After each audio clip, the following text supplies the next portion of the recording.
राष्ट्रीय उपाध्यक्ष हैं, उस बैठक का समारोह करेंगे।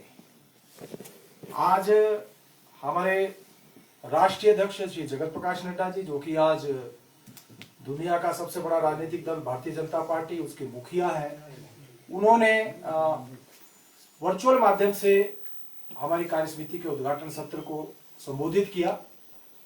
वो मणिपुर में थे, इसके बावजूद भी उन्होंने समय निकालकर और हिमाचल प्रदेश के लिए अपना समय निकाला।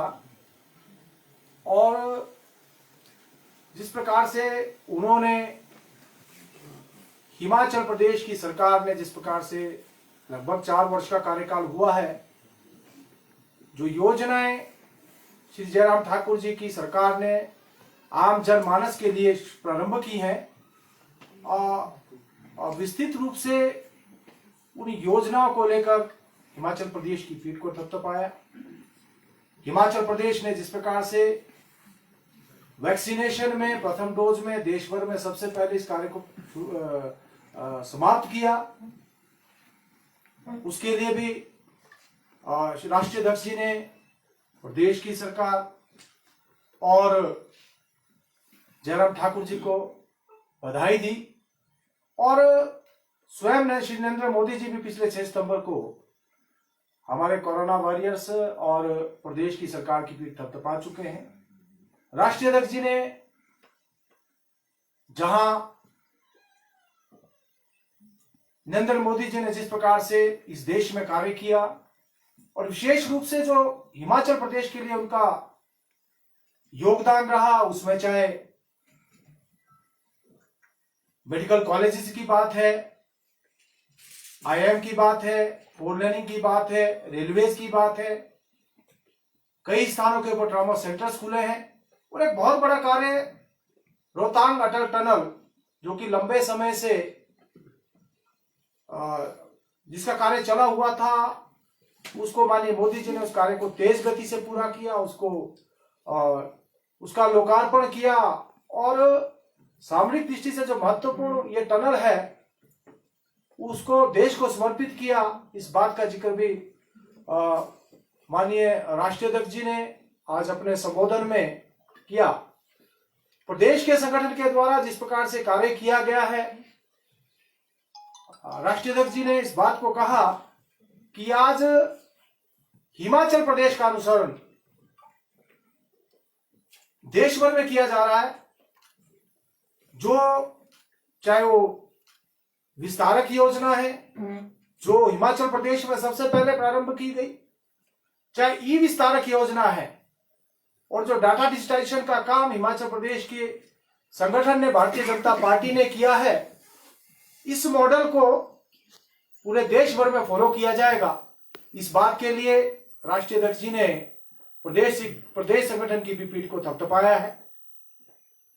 हमें इस बात की खुशी है कि जहां माननीय राष्ट्रीय अध्यक्ष जी ने प्रदेश सरकार, केंद्र सरकार, वहां की उपलब्धियों का बारे में विस्तृत रूप से अपने संबोधन में उनका जिक्र किया, प्रदेश सरकार की पीठ थपथपाई, वहां संगठन को भी एक नई ऊर्जा और नया जोश उन्हें देने का काम किया।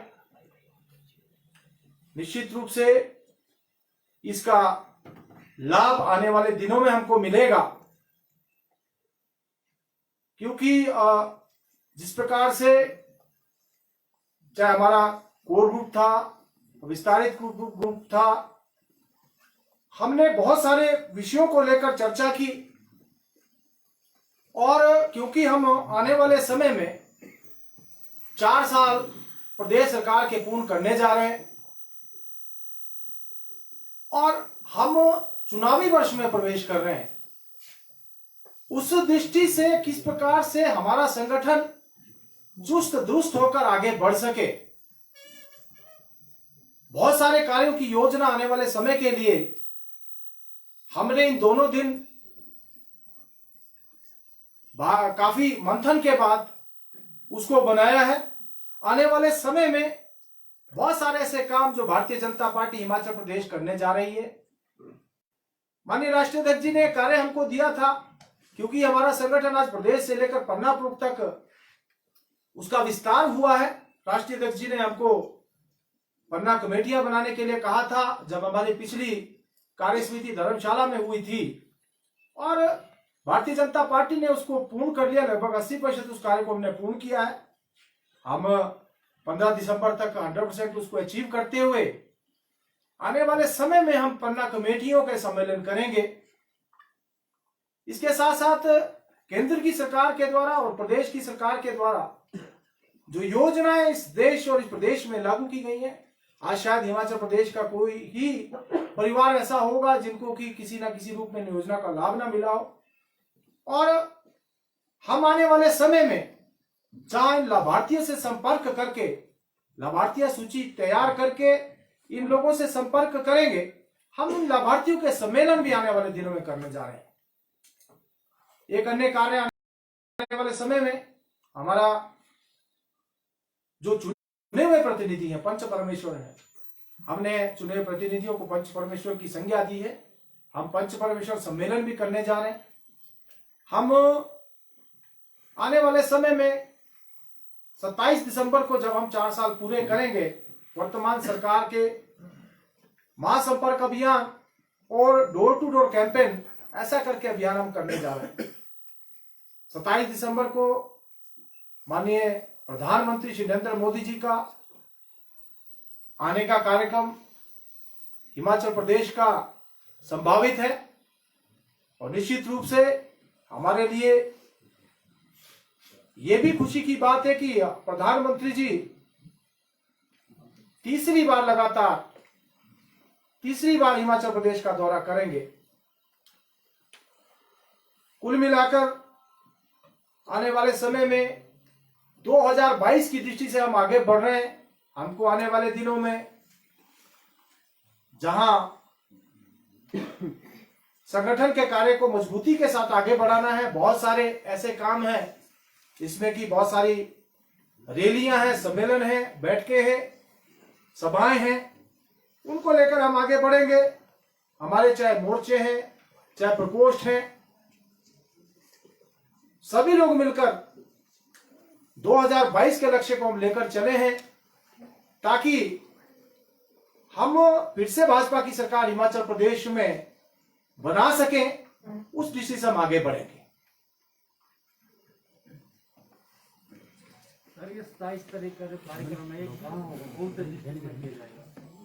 देखिए, अभी कार्यक्रम संभावित है। प्रधानमंत्री जी के कार्यक्रम को जैसे ही उनकी ओर से हमें गो अहेड मिल जाएगा तो हम स्थान भी तय करेंगे। ऐसा तय हमने किया है। कश्यप जी, अभी रिसेंटली जयराम ठाकुर जी ने एक प्रेस कॉन्फ्रेंस करी मंडी में, तो एज अ चीफ मिनिस्टर ही took the onus on himself कि वो डिफीट के लिए वो रिस्पॉन्सिबल, और उन्होंने साथ में ये भी कहा कि जो डिसीजन लिए जाते हैं वो द कलेक्टिव डिसीजंस, उसमें पार्टी का पूरा इन्वॉल्वमेंट होगा। तो as a president what do you think कि डिफीट के लिए कौन रिस्पॉन्सिबल है? देखिए, मैंने तो पहले भी इस बात को कहा है कि हम हार की जिम्मेदारी लेते हैं। माननीय मुख्यमंत्री जी ने भी कहा और मैंने भी कहा है। माननीय मुख्यमंत्री सरकार के मुखिया, मैं प्रदेश का अध्यक्ष हूँ, भाजपा का अध्यक्ष हूँ, और ये कलेक्टिव रिस्पॉन्सिबिलिटी हम लेते हैं कि इस उपचुनाव में हमें जिस प्रकार के नतीजों की अपेक्षा थी वैसे नतीजे नहीं मिले हैं, लेकिन हम मन से नहीं आ रहे। एक उपचुनाव था, पहले भी ऐसा होता रहा है, कांग्रेस के समय में भी ऐसा हुआ, तो एक हमारे लिए एक सीख भी है। हम उसकी जो है अपनी जो कमियां रही हैं उनका अवलोकन कर रहे हैं, और जहां कमी रही है अपनी कमियों को ढूंढकर आगे बढ़े। संगठन में रीस्ट्रक्चरिंग होगा? देखिए, हम जैसा मैंने कहा कि पिछले 2 दिन लगातार हम चिंतन मंथन करते रहे हैं। आने वाले समय में जो भी आवश्यक होगा ताकि हम और सुदृढ़ता के साथ काम कर सके, उसके लिए आगे बढ़े। मतलब संगठन में रीस्ट्रक्चरिंग होगा या नहीं होगा? देखिए, राष्ट्रीय नेतृत्व के साथ बैठकर प्रदेश का नेतृत्व आगे हमको किस प्रकार से आगे बढ़ना है आने वाले समय में, उस दृष्टि से हम कार्य करेंगे। सुरेश जी, मेरा सवाल ये है, हो रहा है उसका ऑब्जर्वेशन क्या है exactly? Is there a need to restructure organisation? जो आपने कहा मंथन कर, देखिए, जहां तक आपने चुनाव की बात की है या मंथन की बात की है, ये बात निश्चित रूप से मैं कहना चाहूंगा कि इस उपचुनाव में एक जिस प्रकार से सिंपैथी वेव रही है, निश्चित रूप से उसका घाटा हमको हुआ है। चाहे वो मंडी संसदीय क्षेत्र रहा, चाहे वर्की संसदीय विधानसभा था, या फतेहपुर विधानसभा क्षेत्र। और इसके साथ साथ जहां सिंपैथी वेव की बात हम करें, कहीं ना कहीं एक और बात रही, 2014 से लेकर अभी तक लगातार हम जीतते जा रहे हैं, और एक अति आत्मविश्वास, ओवर कॉन्फिडेंस, शायद ये भी एक कारण रहा है।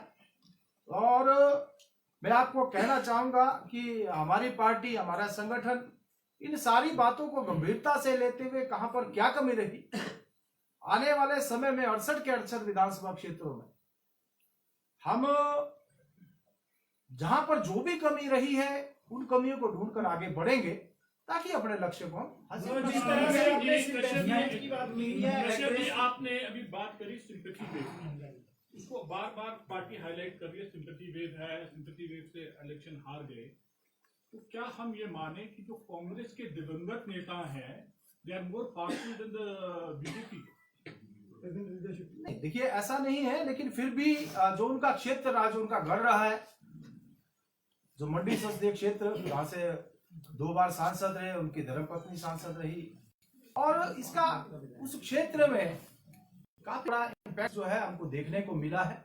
मैंने स्वयं भी इस दौरान जब उपचुनाव हुआ तो लगभग 40 छोटे बड़े कार्यक्रम और बैठकें कुल मिलाकर की, और कहीं ना कहीं इस बात को हमको देखने को मिला, और कांग्रेस पार्टी ने इस बात को पूरी तरह से बनाने का उन्होंने न केवल प्रयास किया, उसको बनाने में सफल भी। तो आपने तो सीएम मंडी से फिर क्या कारण रहे कि आप उस वेव को नलीफाई नहीं कर पाए? देखिए, ये फैक्टर को आप नलीफाई क्यों नहीं कर पाए?